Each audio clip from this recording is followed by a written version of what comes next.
Okay, so welcome back to the podcast that we haven't done in a long time. Today we're going to be talking about how you get to set the stakes. You have just as much right to set the stakes in any game of cards as anybody else does.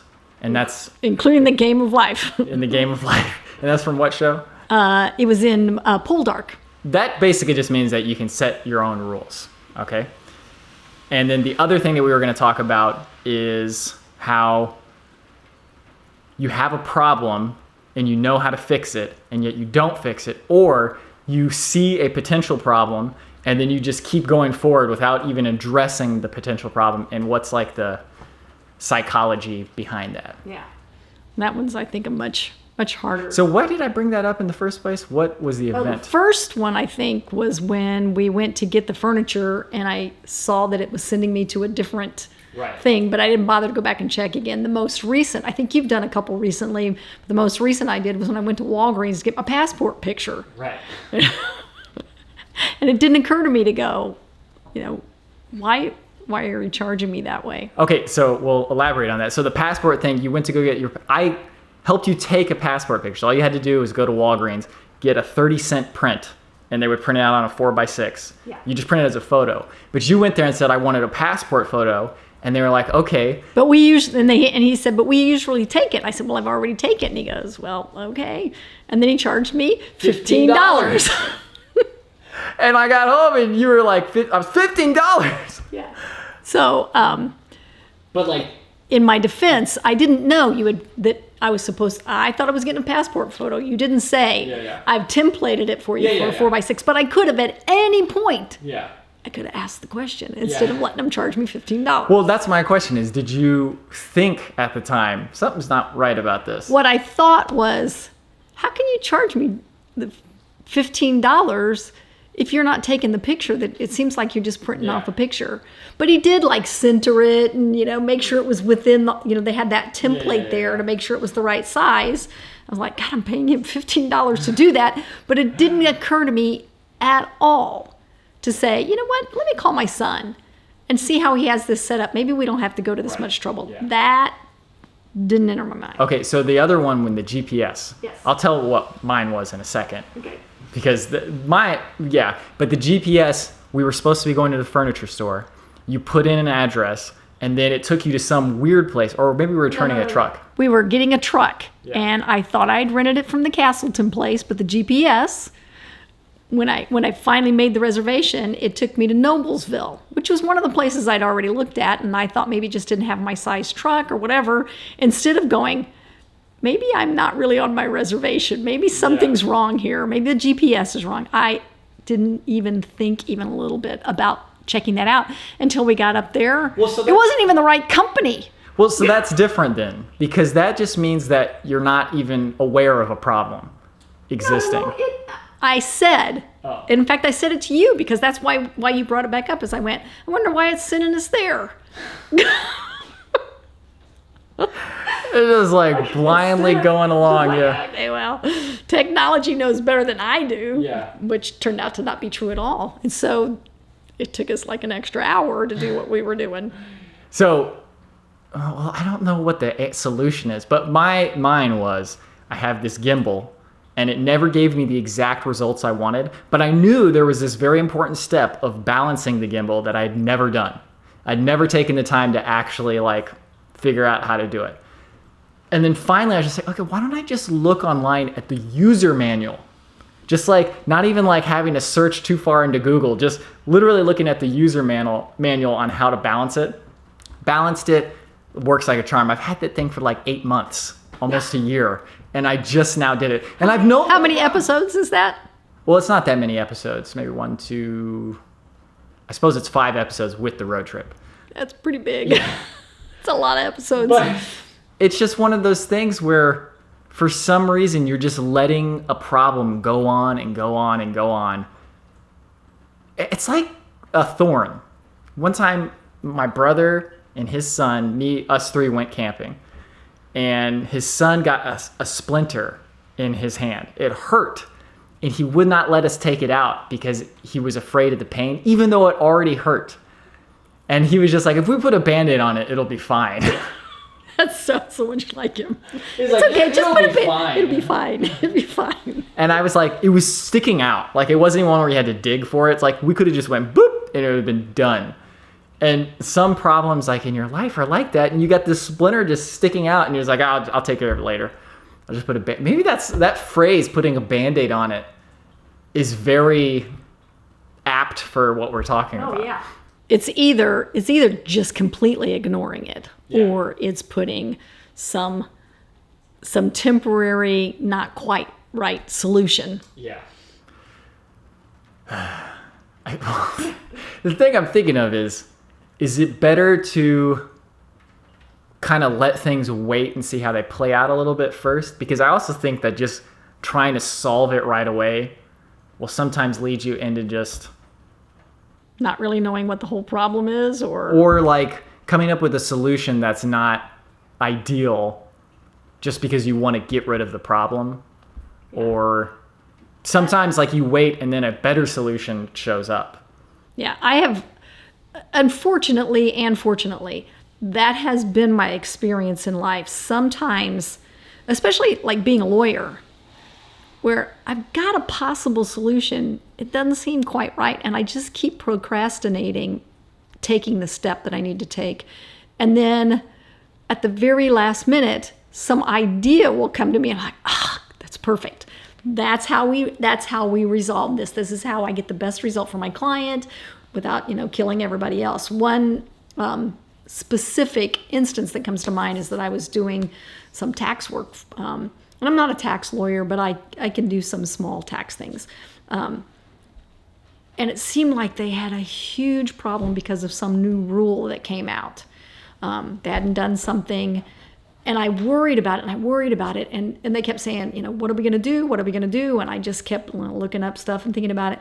Turns out that had they done it, their tax result would not have changed for them. For some people, it would have, but because of what their economic situation, their tax situation, all we had to do was say, oops, sorry, we didn't do it. We're doing it now. It makes no difference to the tax, and that's what we did, and it was fine. But had we jumped in really early and done all these other things and redone their taxes for the last 5 years, what a mess. When in reality, we didn't have to do anything at all. So I do think that sleeping on a problem, or whatever that saying is really helpful sometimes. Sometimes your knee-jerk reaction is not the best one. Yeah. I think you only need to do that when it's an emergency, when you actually have to get something, like you can't move forward without taking a step. Yeah. And when that happens, I think you have to make the best decision you can and deal with whatever problems it brings up, rather than going off the cliff that you're going to go off if you don't do anything. So I think that's probably right. That made me think of was that recently I've been really tired of new problems coming into my life all the time. And it's a funny thing to say because problems are always going to crop up. But I'm also just like, these problems, why do they keep happening? Just like all sorts of just little problems. It's like, when do you get just like I think maybe that's the problem, is I keep approaching from this mindset of problems will eventually stop. Like once you get it. Oh yes, honey, if that's what you think. No, I know. You're going to have a long, miserable life.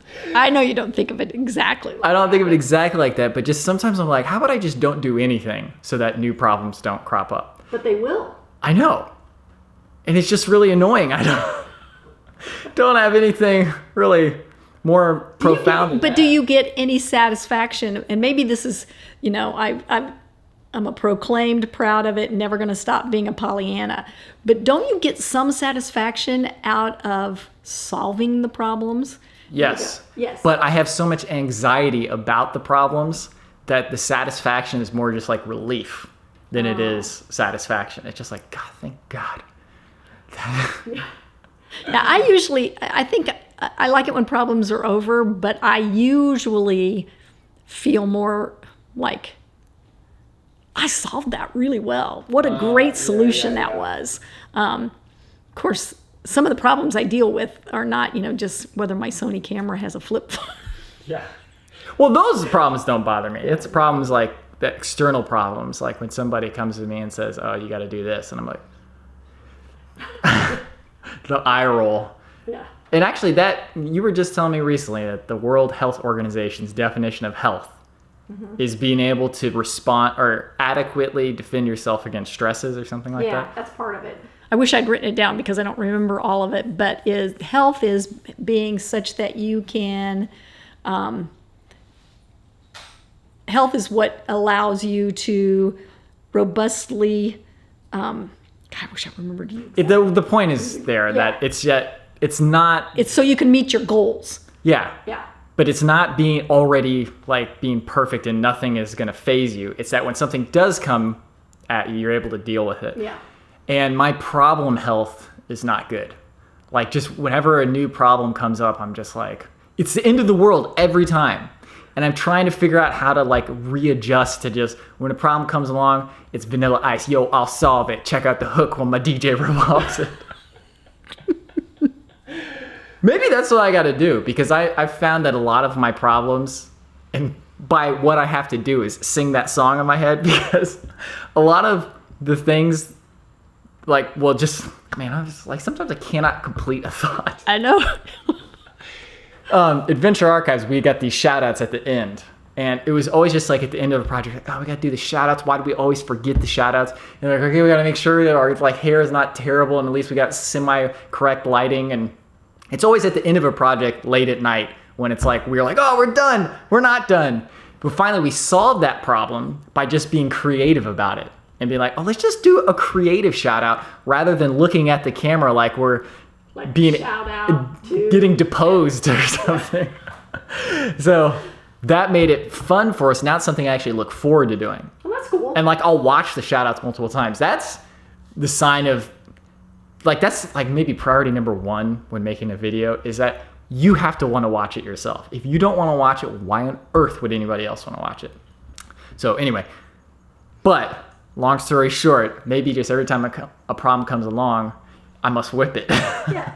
You know, you used to have like things posted, like you would write something. I can't like every moment something. I can't remember now what it was, but some philosophy that you believed in and you were just trying to reinforce it. Maybe you need to do that with that. Have that clip. Like every morning now, I get up and watch that little clip from the Red River Gorge. Starts my day out perfectly. Maybe that's what you need. So that you start out your day going, hey, there might be some new problems today. As opposed to going, this is going to be a perfect day, blah, blah, blah, then bam. Yeah. Maybe that's what it's got to be. But also like, yeah, no, I think I got to do that. But also just like when it comes to, this is kind of weird because now I've been doing Adventure Archives in the vlog. I've been like recently, I've been able to do those without having to do other freelance work, okay? And now whenever I have to do a freelance job, I'm like, why am I even doing this job? Like even if it makes a decent amount of money, I'm so adverse to, this is kind of a different topic because this is not exactly a problem. It's just you whining. Yeah, well, I think it's just me whining, yeah. Okay, never mind. But when it comes to dealing with problems, I will say that we've been saying this from the start, that physical health, if you can get that under control, then the problems are just problems. They don't have that physical reaction where you can feel it in your gut. Because what I think that is that your gut is actually just like having problems and your whole body has this reaction to the stress, but then the gut's like, oh, yo, I got stuff to deal with. So it like extra freaks out. It's like you when another problem's like, another problem? Yeah. It's like, I was doing something here. Trying to fix all the crap you did yesterday. Yeah, no, I think that's true. All of our reactions, I really think, are perfectly aligned with our health. Yeah. So if your health is really good, you don't have any health problems, then your reactions are really steady. Yeah. You got health problems, you're not sleeping, you're not eating, whatever, then it's worse. You got a little bit of health problems. Yeah. You're not so bad at handling problems, but you don't like them, but you're not right there yet. So it's been a long time since we've done a podcast, so I haven't talked about this revelation yet, but I think when it comes to health, though, sleep is number one.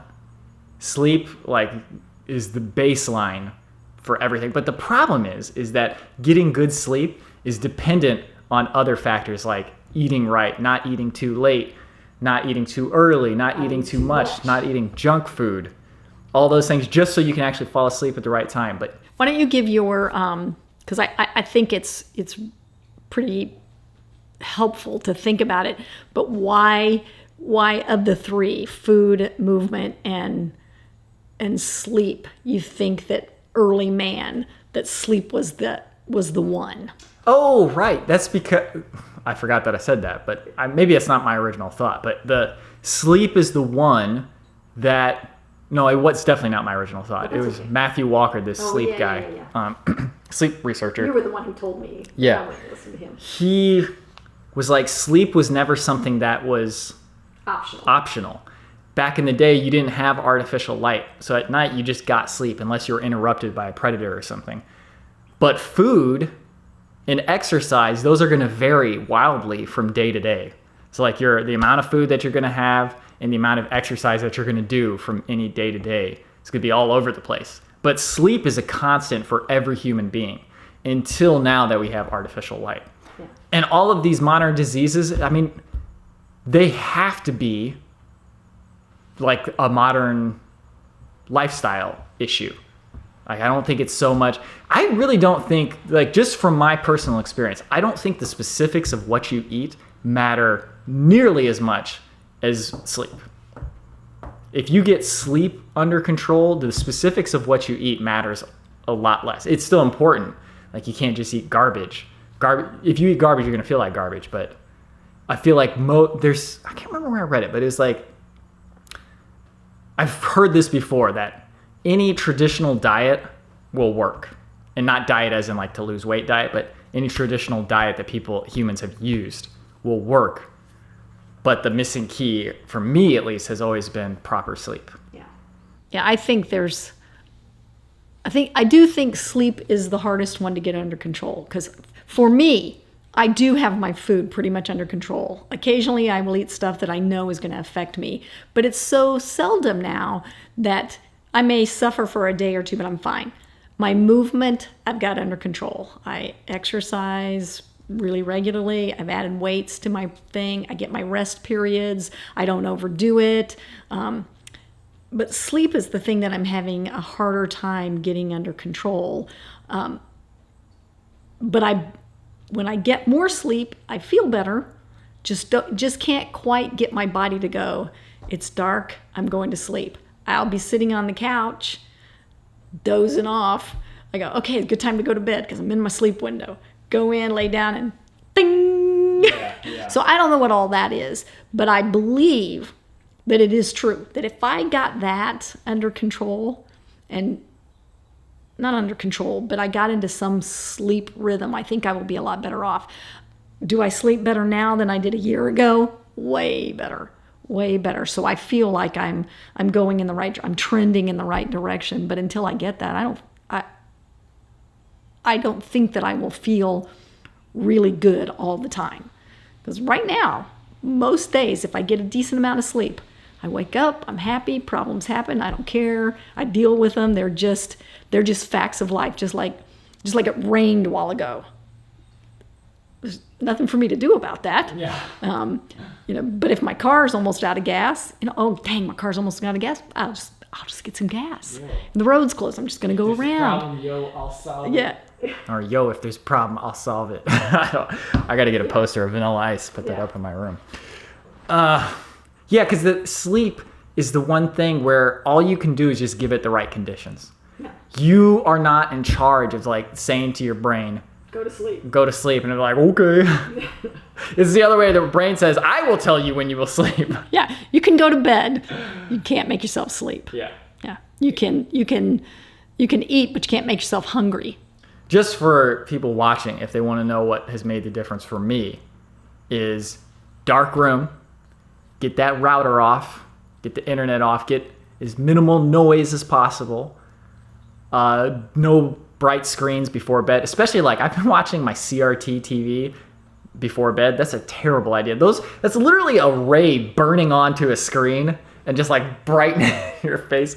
So I gotta stop doing that. But hot showers help because apparently the cooler you get, that signals to your brain, because back in the day when it got nighttime, it was cool. That was a strong signal to your brain to go to sleep. And when you take a hot shower, then your body, it radiates the heat out, so your core temperature drops. Yeah. So I think that's helpful. I think the thing that has helped me the most is that we moved into this house. Since May, without that bright sun coming in from the west windows, has really helped me a lot. Plus, I don't know why it feels good to do it in this house, but it does, to not turn on the lights at night. Yeah, it just feels like it's really comfortable to let the sun go down and go, oh, it's time to go to bed. Maybe it's because that's how it started here, is because we didn't have any blinds on anything and we didn't have any lights installed. So it was just like... And we didn't have any furniture or TV. Yeah. So like the first month, it was just, we were living with the sun. Yeah. And it's really kind of fortunate that we moved to this house, because that's when I made the change to realize how important sleep was. Just like a lot of fortunate things happened at the same time. We moved a house and we had to sleep with the sun. And I randomly saw that Joe Rogan podcast with Matthew Walker. It's so funny, man. YouTube will always recommend me two things because it knows my age group and knows that I'm a guy who's 33 years old. It's like, okay, this guy must want to look at Joe Rogan and Jordan Peterson. Who's Jordan Peterson? He's a guy who's always interviewed on Joe Rogan, and he's always talking. He's a talker. Okay. And just every time I'm like, I don't want to watch these. But then it was on sleep. I was like, I do want to watch that. So sometimes it helps. But no, they're both. It's like I don't have anything against either one of them. But yeah, I wanted my students to watch that Matthew Walker, and I didn't have a link to a different one. So I said, okay, don't pay any attention to the host. Like he's gonna drop the F-bomb. He's gonna do all these things, because my students, especially in the class where we talk all about health, we talk about nutrition, we talk about health, we talk about body alignment, all the prongs. They're my age or older. There's nobody younger than me in that class. It's like, if they turn that guy on. In fact, one of them sent me an email saying, really glad you warned me about the host. I was like, no. So anyway. The other thing, so just since we haven't talked in a long time, we'll get to the other topic about setting the stakes in the card game, and you have just as much right as everybody else in a second. But the other thing I've done for my health is I've stopped eating breakfast. I used to eat, and it was more just I really want to eat. It's not that I was actually hungry or that it was actually time to eat. It's just like, it was a good ritual that I really liked. It's the first thing I get up, I cook breakfast and I eat it and watch YouTube. It's great for your vlog. For the vlog, yeah. Like I don't film my cooking anymore. So lots of times, in fact, that's been a big struggle for me lately, is finding stuff to film for the vlog. And now that I don't film any of my eating, it's just like, I got to find something else. But anyways, so I don't eat breakfast anymore. And this is the only thing that has ever definitively worked to clear up my back acne. Like, you guys might have seen it before. I mean, on videos or such, when I don't have my shirt on, you can see my back. It looks terrible sometimes. Until I stopped eating breakfast, I could never keep it under control. It was totally random when it was and wasn't breaking out. Now it's just like clear all the time. I mean, it still like doesn't look that great because it just is like constant for years, just constantly broken out on this patch of my back right there. Yeah. So anyway, part of the sleep thing that Matthew Walker in that interview talked about is that when you first wake up, that's when your blood sugar will naturally rise on its own the most. So that's when you least need food. So like when you first wake up, your body's like, okay, let's get everything going. So it gets cortisol going and it gets blood sugar going. And you don't need any food right away. It dips the lowest like mid to late afternoon. And then at night, you don't need food really because you're about to go to sleep. So now I eat like a very, very light breakfast around like 11 o'clock in the morning. And then I'll eat again after my run at like 3 o'clock. And then I'll eat again at like 7 o'clock for dinner. And that has worked out beautifully for me. And in fact, I've gained weight where I was like 152 before. Now I'm like at 160.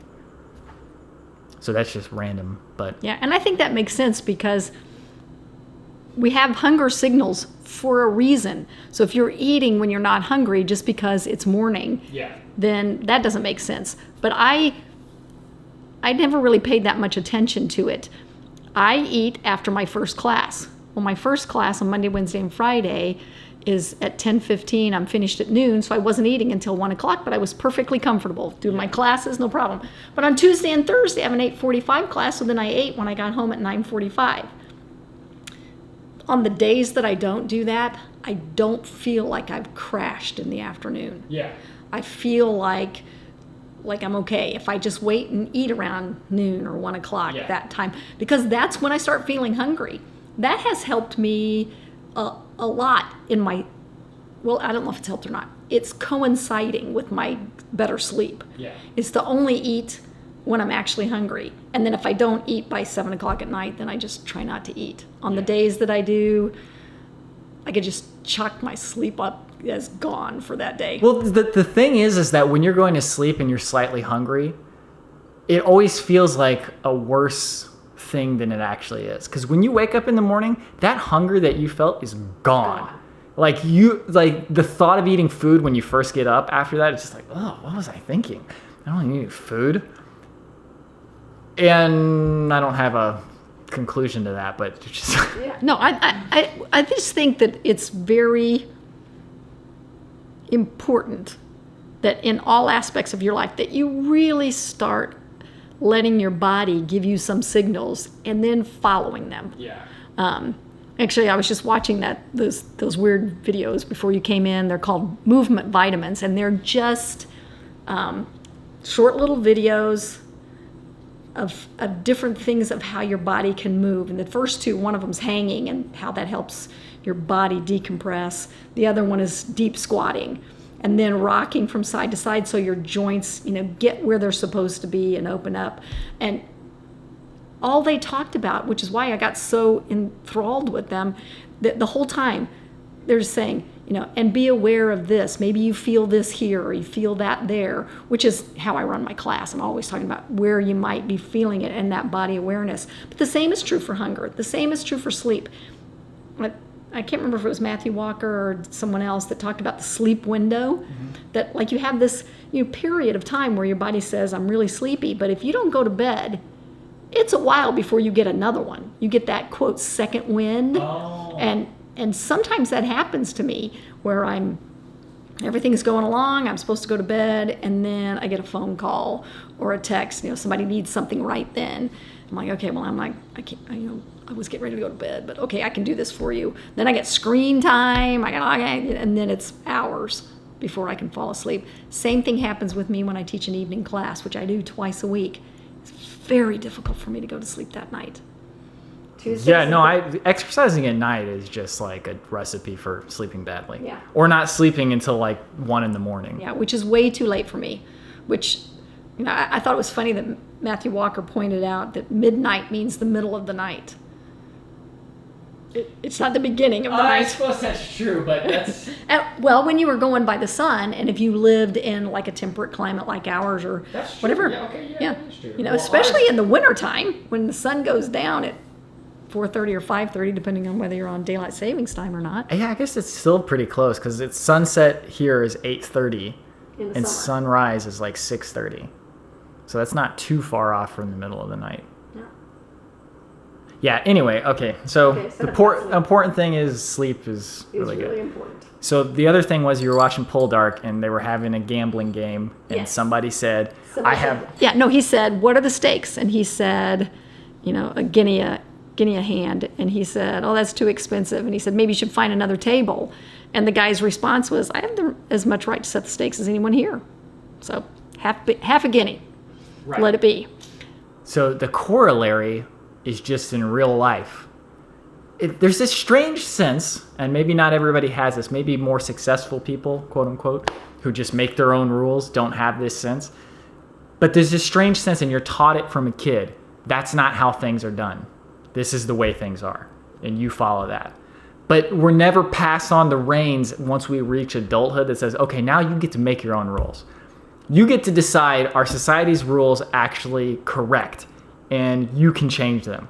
It's going to be an uphill battle a lot of times, but you get to decide what the rules actually are. And we're never handed off that baton. But it's almost so like pervasive that it almost feels like a conspiracy. Just like to keep everybody like in line like cattle. We just all just continually follow these ridiculous notions that we've just like the stupid ones that I always think of are just like, how come I can't go to the bathroom outside wherever I want, anytime I want? Like, how come I can't just be walking down the street and say, man, I gotta pee, and then go pee? Like, how did we get to the point where we're not allowed to do this thing that we have to do? It's not like I'm asking to do it. Like, I really want to pee and I purposely want to offend you by peeing. No, I just want to pee because that's my body pees. And I need to do it right now and I don't want to wait till I get home. Okay, well, let's talk about that one because I think that is a good example of why rules get made. Right. Okay, so, my love of period drama and documentaries on his, like the French court back in the 1700s was rife with, these beautiful palaces and all these parties and stuff, but people would just pee and poop anywhere. They wouldn't find a chamber pot. They'd just be like walking down the hall and, gotta pee, pull up the skirts and pee. So the whole... What? Yes. So the problem is those rules were made for sanitation purposes, for joy of living your life and not having to smell pee. Yeah. But they've gotten really restrictive. Like in your yard, if you happen to like be outside and you were doing something and you needed to pee and you went behind the bush and you peed, who should care? I do that anyway. Yeah. Well, good. Made your own rule. Yeah. But I believe if there were a bunch of, middle school girls out there, you probably wouldn't do that if they could see you. Right. Because you're a decent human being who has some social mores and you care. Yeah. But if there were no rules, that's the logic of rules. And that's a very good one where it's the reason, which I think is really stupid, why we embalm bodies. It's sanitation, it's health, all that kind of stuff. But we're wasting all this great stuff that could be given back to the earth. Yeah, no, it all comes back to balance, I guess. Exactly. Is that just right now it's so our super ego, which is the ego is you. The id, so if you're in a horse, if you're on a like horse carriage or whatever, the horse is the id, you're the ego, and then your father-in-law in the seat next to you is the super ego. So telling you what to do, right? And our super ego right now, maybe we're all in balance in different levels, but I think as a society, at least the society we live in, the super ego is super strong. Yeah. Oh, I think it is in most societies. I think we see it all the time when, like your generation, the millennials, you get so much crap. Everybody just thinks you're pieces of who are lazy and entitled, which my experience of millennials isn't like that at all. I mean, I see funny skits and stuff on TV and on YouTube and stuff, but I don't see it in reality. What I see instead is that you've looked at you're supposed to go to school. The status quo. Yeah, the status quo. You go to school, you get married, you have 2.5 children, you get a dog, you work really hard until you're 65, retire, and then try to have some fun before you die. I see your generation has looked at that and went, yeah, I don't think that's the best way to live my life. Maybe when I'm 65, I'm going to look back and go, dang, I wish I'd done that. But you've made that choice to live your life differently. Unfortunately, as you said, we're like cattle. So if you're 65 right now and you don't have the opportunity, or 75, or whatever age it is, when you personally think you can't make any changes in your life, and you look back and you see all these people who are taking advantage of their youth, of course you're going to go, they're not doing it right. That's not the way you can do it. Because somewhere in your mind you're going, oh, crappy doodles. I wasted all that time. Now, at the same time, I do see, a lot of young people who spend all their time buying things and on the internet. I personally think that's not the best use of their time and their life, but I still could be wrong. Well, the other thing is that I bet you it's always been like that. It's just now with the internet, you can see what people are doing more. Yeah, there's way more information. Well, like, we just as a culture, when, let's say, my best example is China. When it started its industrial revolution, capitalism in the last, 30, 40 years, and Western societies like ours were like, but they're polluting, they're doing this, they're using slave labor, they're treating their people badly, blah, blah, blah. I'm like, you didn't see what we did through the Industrial Revolution? It was all the same thing, taking advantage of workers and polluting and stripping the earth of its resources. The difference is that we can see it. Every human being can see it because of the internet, and we see what's happening. So then we can stand on our high ground and go, but we learned those lessons. That was stupid. You shouldn't do it. Yeah. So I think you're probably right. It's probably always been that way. That whatever you do, even like law school, you go in, you read your stuff, the teacher just grills the crap out of you, makes you humiliated. You go home, you're in tears, you're like, I can't do this, blah, blah, blah. But they all say... Is that personal experience for them? Yeah, that is a personal experience. No. Actually, I don't recall that ever happening to me, but I watched it happen. Yeah. But I also went home. I was a rule follower. I went home every night. If they said, read that case, I read it. I read everything I could find about it. We didn't have the internet, that kind of stuff. Yeah, LexisNexis. We had that. But we had to pay for that. Internet? I got my first email address while I was being a lawyer in China. Oh. So it was, we didn't have all that. But the point is that everybody said, well, that's how we were taught. When you go to practice law, they work you, 12, 15 hours a day.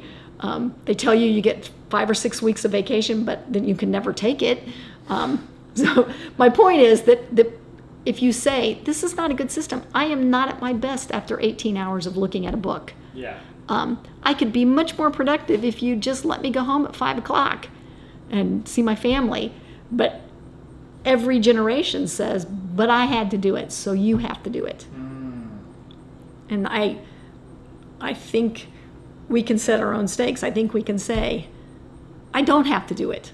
Maybe I can't work for you without doing it, but I can find some other way of living my life dream or fulfilling what I want to do and set my own rules to do it. The rules that we have, nobody even knows who made them. I laughed when we watched that Matthew Walker thing because he actually does know who made the system of doctors and residents having to spend 18 to 20 hours or 38 hours or 48 hours or so much time without sleep while they're working in an emergency room. It turns out it was some doctor who set up that whole program because he bragged that he could get by with like 3 or 4 hours of sleep a night. And after he died, they found out he had a cocaine problem. So of course he could. But the system still goes. Yeah. And the incidence of mistakes and deaths caused by overworked, underslept residents is enormous, but they're not changing it. Yeah. And they don't even see how that, maybe a rested, well-nourished resident might be able to make better decisions than one who stayed up for 48 hours because the previous generation did that. Yeah. Yeah. So, yeah, I think that it is time that we make our own rules. The reason that I think this came up for us again is because you have an old vlog that I ran across the other day where you set yourself up at Keystone and 116th Street on that roundabout bridge and was dancing in the middle of the night. Yeah. Yeah. You're like, I'm just going to do it. And your post afterwards that was on the screen was, I have as much right to make the rules as anybody else. What is wrong with dancing when I hear music? Yeah. You know? Well, see, there's nothing wrong with it. It's just, it's kind of like a two-sided coin. And it's not even unacceptable. It's that you'll be looked at, you know? And you can't just do it without being like, and maybe that's just how it is. Because like every time somebody's made some big change, at the beginning, everybody looks at them like they're crazy. Just like when you were a kid, interracial marriage. Oh my gosh, you'd have thought we would, we were going to go to hell, like just like that. Yeah. And like now it seems so ridiculous. So maybe that's just how everything is, and like every change. I think I don't know if there's research that shows this, but I would be surprised if there's not, or if they did it, if they wouldn't find out that because our brains are designed to survive. So we have, that immediate reaction to anything different is that it's bad. Yeah. And then maybe that's kind of like my problems thing. Yeah. I'm like, oh crap, there's a new problem. I just wanted things to be exactly the way they were for the rest of my life. I've talked about that before, that Tony Robbins thing where he's like, we hate surprises, but we also hate boredom. Well, that's exactly it. Okay, so your brain, if it has to react quickly, it's better if it assumes everything's bad and you can run away than to assume it's good and then find out it's really an elephant, no, they don't eat people, a tiger, or something, some bad thing. Yeah, it makes sense. Yeah, it makes sense. So, but as we evolve, you would think with our, neocortex, and our ability to be rational, that we would somehow start developing a little bit of a cushion of something. Let me see how this is. Yeah, let me see. Let's see how it goes. Yeah. Well, my life is not in immediate danger right now. Yeah. That we would get quicker to that, out of that amygdala reptile brain. But it's still there. It's so strong. Like just when you see people react, and when I say people, I mean myself included for sure. When you see people react to an attack, like a verbal attack, it's just immediate, like, let's fight. And this like flush of heat, and you're like, or a flush of guilt when you've done nothing wrong because somebody's accusing you of something. Just like there's no rationality, and like maybe there is if you've practiced this and you have enough sleep and all that stuff. You can be like, okay, what's this? Let me respond rationally. Okay, this. Cool, no problem. Yeah, I think that is something that you really do have to practice. You must, yeah. You must have to. Just like we developed the habit of doing the dishes. Yeah. After years and years of trouble. Like I remembered the other day when we were talking about doing the dishes, that one time I was so far behind in the dishes that I put them all in a plastic tub and put them in the garage and only did what didn't fit in the plastic tub. Because there was just so many. We really legitimately got that under control. Definitely have that under control. Like that is one of all the things I've done in my life, it's one of the things I'm most proud of. Hey, that was a huge change for us. It's a little harder to do when the boys are staying here, just because there's more dishes. But even then, every night, one of us did the dishes before we went to bed. Yeah. So I know that we've got that under control. But if we can do that, why is it? I think we can. I think we can look at, so the next time some little voice goes, this isn't quite right, instead of going, oh, but it must be. Yeah. Maybe my brain, the next time that happens, will go, remember the passport photo? Remember the GPS? Yeah. Maybe you want to take a moment to think a little bit more. I can still take a moment and make the same decision that I was going to make, but at least I've had some awareness. Yeah. Same way with you when a problem comes along, and maybe that's the rule that we need to make.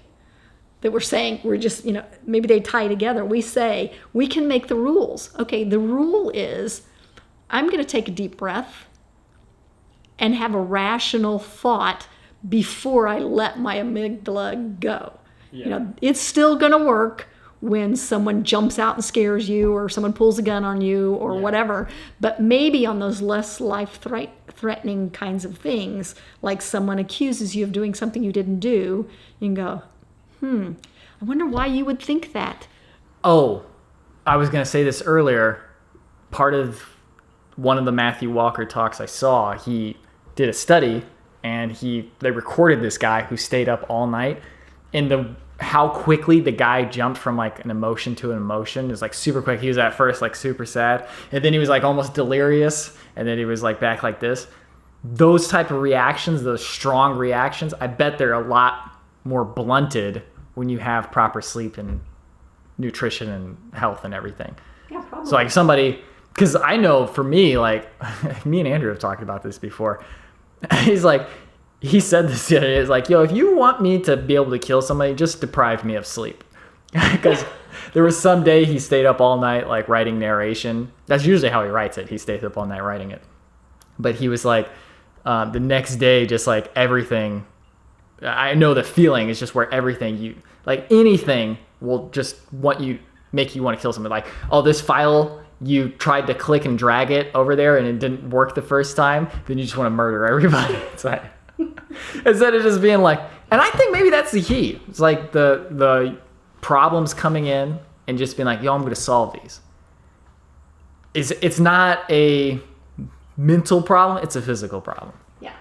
Or it's not being able to just handle it. Well, yeah, you can't practice your way out of a lack of the physical abilities in your brain. So like, for instance, you can, if you're really well rested and everything's working, then you have more control. But when sorry. That's all right. All right, I'll just stop sitting back. So I think I told you, and I've probably even told this story on the podcast before, but I was seeing that therapist, Ingrid, who I adore, who's retired now, unfortunately. But she said, you get those ruts in your brain, and you might fill them in. But if you get too tired, or you get too hungry, or you get too, too sleepy, whatever it is, you're going back to the deepest roots immediately. Ruts, maybe it's just like potholes. You know how when they pave over potholes, if they don't completely redo the road, if you drive over those same potholes where it's been filled in, eventually it just becomes a pothole again. Yeah. So it's the same thing. You have to fill in those potholes and then stop using that road. Yeah. Or completely repave the road. Yeah, but we can't do it in your brain. You can't really undo them, but you can make. Imagine if you could though. If you could just today, it's like, I'm turning in my brain. I need a new one. I need a new one. Let me get a smooth brain, and then just for 5 years, you're just a kid. And you have to be re-raised. Yeah, someone asked me the other day, we were talking about something like this, and they said, okay, suppose that someone came to you and said, all these weird hang-ups you have and all of those, I can solve them for you.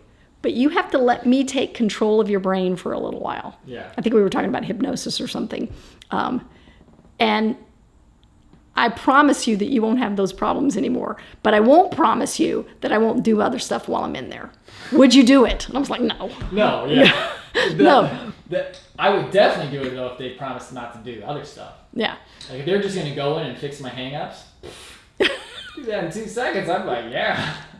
See, I'm a little still on the other side in that I don't believe you that you wouldn't do other stuff. I think that if someone had the ability to do that I think it would just be too tempting to go, I wonder if we just tweaked her a little bit. What exactly, that I think that would be some kind of an experiment that somebody would want to do.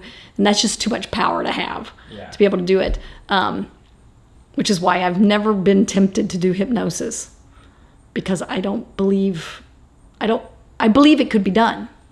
I believe that you could have some impact on someone in that way, and I wouldn't want to let anybody have that. Well, now that we've had the camera malfunction, I don't remember what we were talking about at all. Okay, well, why don't we just wrap it up with any thoughts you've been having lately, or because I can't remember the last time we did one of these podcasts. It's been a long time. Things, Our things.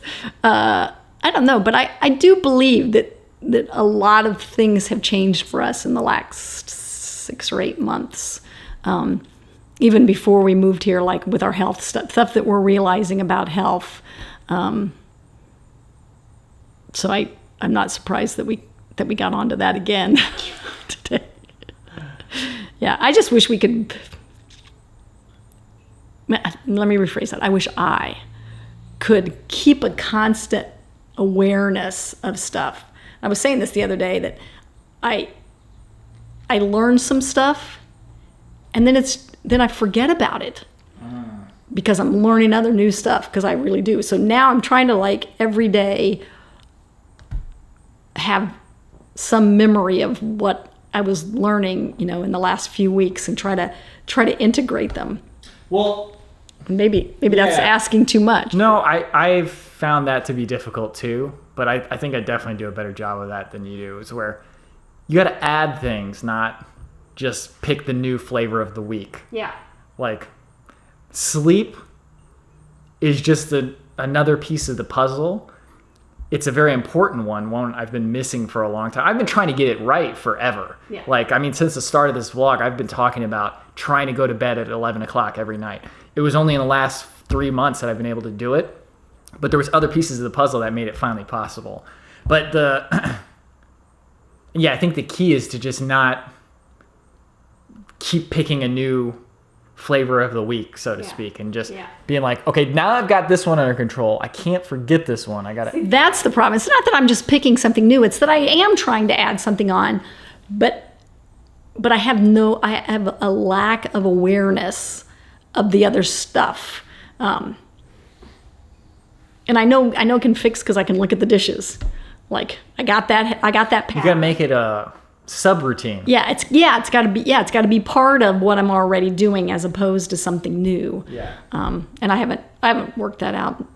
I'll keep working on it, but it's just habits, I guess. And you gotta figure out how to turn something into a habit, and then you can learn new stuff. And you know what helps with that? Sleep. Because sleep helps you build those memories. Yes, it does.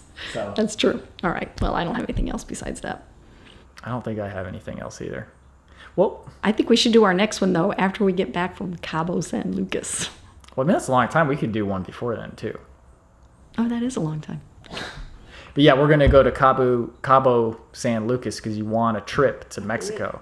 I did. But we still got to pay for flights. Yeah. But the actual resort is paid for. Yeah. And the portion of time that we have to do something affiliated with that trip is like 1 or 2 hours in the morning, and the rest of the time we get to go and explore and do other stuff. So that'll be really fun. We can have something to talk about then. And I've never been to Mexico. I haven't either. So I'm excited to go. Yeah, that's why I had to do the passport picture. Oh, right, yeah. Well, I should double check to make sure my passport's good to go, but I'm like 100% sure it is. You don't need a visa for Mexico? Never occurred to me to even think about that question, so I'm glad you said that. We'll check. Okay, well, thank you for watching. We'll be back maybe at some point. Or maybe we'll not be back for another year. But hope you enjoyed. See you next time.